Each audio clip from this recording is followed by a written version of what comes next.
কারা থাকতে পারে নির্বাচনকালীন সরকারে? আন্তর্জাতিক মহলে এই মুহূর্তে শেখ হাসিনার কোনো বিকল্প নেই। দেশের জনগণ দিনের ভোট রাতে দেখতে চায় না বললেন চরমোনাই পীর। নির্বাচনের প্রতি মানুষ আস্থা হারিয়ে ফেলেছে বললেন জিএম কাদের। প্রধানমন্ত্রীর বিদেশ সফরের অর্জন জিরো বললেন ফখরুল। এবার দেখুন বিস্তারিত। কারা থাকতে পারে নির্বাচনকালীন সরকারে? নির্বাচন কমিশন সূত্রে জানা গেছে যে আগামী অক্টোবর নাগাদ তারা আগামী জাতীয় সংসদ নির্বাচনের তফসিল ঘোষণা করতে পারেন।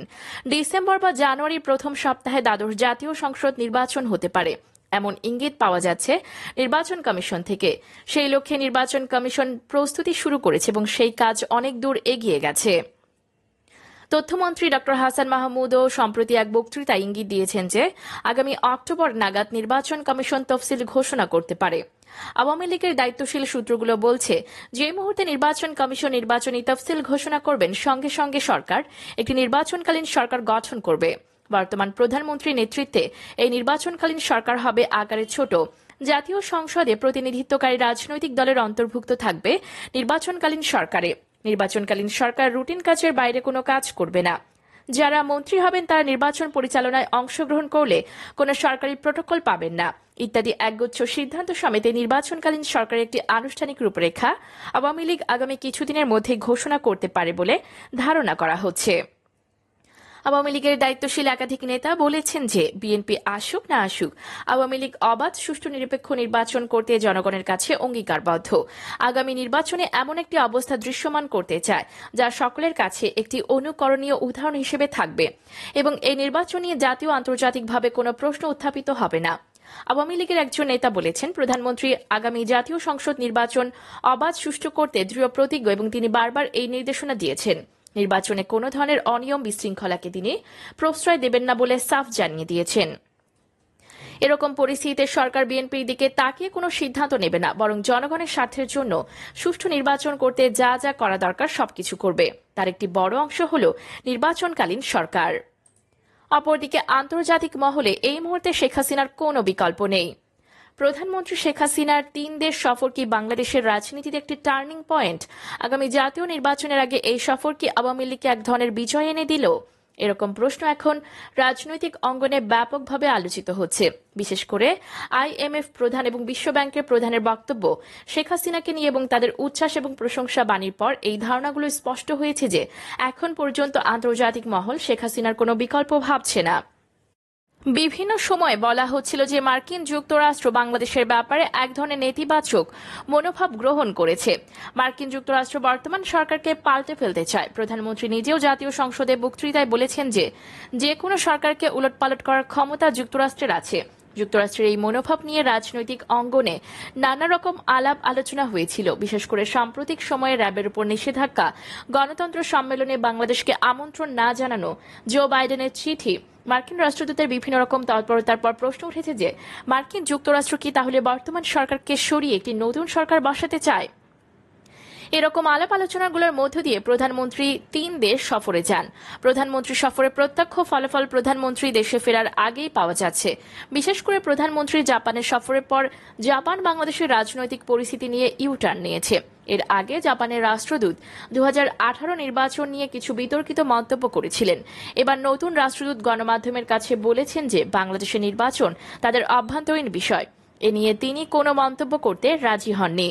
তিনি এটি বাংলাদেশের রাজনীতির ব্যাপারে কূটনীতিকদের একটি বড় ধরনের বাক পরিবর্তন বলে মনে করছেন বিশ্লেষকরা।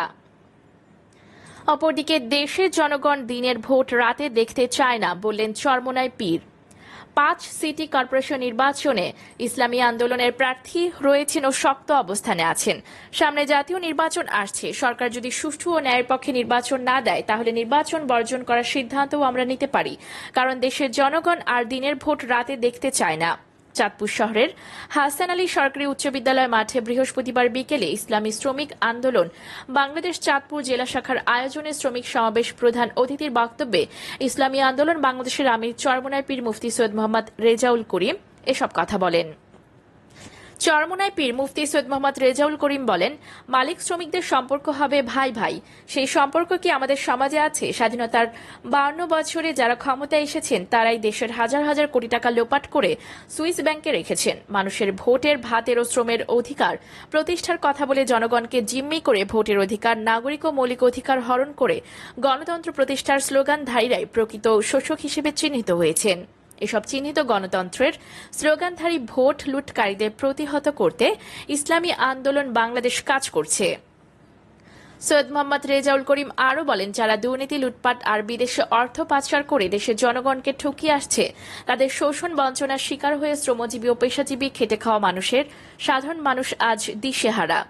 ইসলামী শ্রমিক আন্দোলন বাংলাদেশ চাঁদপুর জেলা সভাপতি মোহাম্মদ আবুল বাশার তালুকদারের সভাপতিত্বে আরও অনেকেই সেখানে বক্তব্য রাখেন। অপরদিকে নির্বাচনের প্রতি মানুষ আস্থা হারিয়ে ফেলেছে বললেন জিএম কাদের। নির্বাচনের প্রতি দেশের মানুষ অনেকাংশেই আস্থা হারিয়ে ফেলেছে বলে মন্তব্য করেছেন জাতীয় পার্টির চেয়ারম্যান ও বিরোধী দলীয় উপনেতা গোলাম মোহাম্মদ কাদের। তিনি বলেছেন, আমরা আশা করছি নির্বাচনের সুষ্ঠু পরিবেশ বজায় রাখতে নির্বাচন কমিশন যথাযথভাবে তাদের দায়িত্ব পালন করবে। ভোটের প্রতি আস্থা ফেরাতে সরকারকে উদ্যোগ নিতে হবে। বৃহস্পতিবার দলের বনানী কার্যালয়ে পার্টির বিভাগীয় প্রধানদের নিয়ে আয়োজিত এক বৈঠকে তিনি এসব কথা বলেন।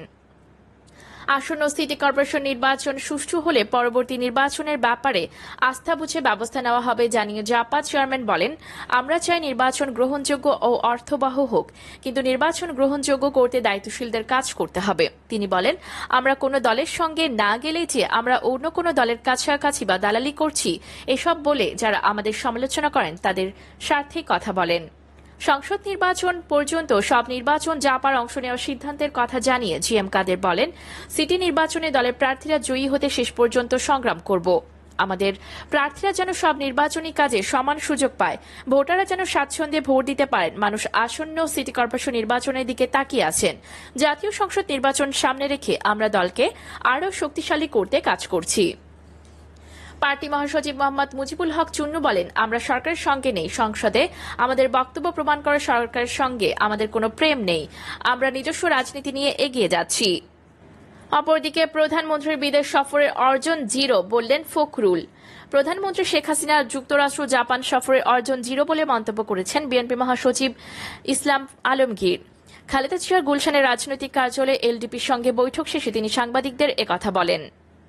ক্ষমতাসীন আওয়ামী লীগের সঙ্গে আলোচনার কোনো যুক্তি থাকতে পারে না উল্লেখ করে তিনি বলেন, এরা মিথ্যাবাদী ও প্রতারণা করে, যা অতীত আলোচনায় সবাই অবগত। সে কারণে জনগণ তাদের আন্দোলনের মাধ্যমে এদের বিদায় করতে চায়। মির্জা ফখরুল বলেন, এদের পায়ের নিচে মাটি নেই, এরা মিথ্যা প্রচার করে। জনগণ থেকে বিচ্ছিন্ন হয়ে মিথ্যাচারকে তারা হাতিয়ার হিসেবে ব্যবহার করছে।